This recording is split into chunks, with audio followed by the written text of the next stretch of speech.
কেমন আছো বন্ধুরা? আমি পার্থ চলে এসেছি আজকে দুপুরের মেনু নিয়ে।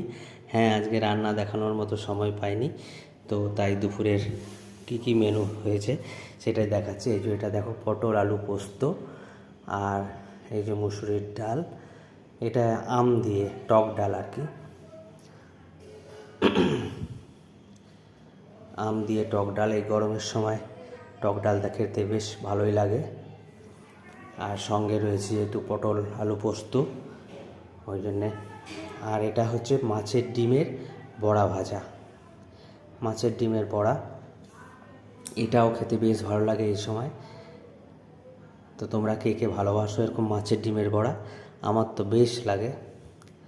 আর কি হয়েছে দেখো, এটাও আলু পটল ওই পোস্তই, দুটো আলাদা করে রাখা হয়েছে, ওটা রাতের জন্য রাখা হয়েছে, দুটো ভাগে রেখে দিয়েছে, কারণ নাড়াঘাটা করলে নষ্ট হয়ে যাওয়ার ভয় থাকে, ওই জন্যে আলাদা করে আগেই রেখে দিয়েছি, গরমকাল তো। আর এটা দেখো, বাটা মাছের ঝোল, বাটা মাছের এই যে বেশ বড় বড় বাটাগুলো ছিল, বাটা মাছের ঝোল। অনেকে বাটা মাছের ঝাল পছন্দ করে, কিন্তু আমি বিশেষ করে ঝোলই পছন্দ করি।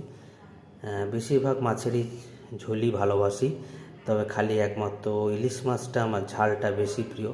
ঝোলও খাই তা নয়, তবে ঝালটা ইলিশ মাছের খাই, কারণ সর্ষে বাটাটা আমার খুব একটা ঠিক সহ্য হয় না, সেই জন্য সর্ষে বাটা দিয়ে জিনিসটা একটু কম খাই, ওই জন্য মাছের ঝোলটাই আমি বেশি খাই। এই হয়েছে আজকে দুপুরের মেনু।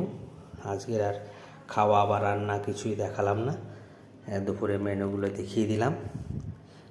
যদি ভালো লাগে অবশ্যই লাইক কমেন্ট করো। এই যে দেখো, একদম গরম ভাত, একদম ধোঁয়া উঠছে।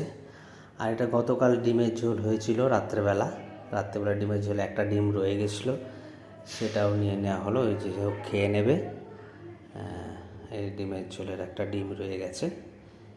এই আজকে দুপুরের মেনু, কেমন হয়েছে জানিও।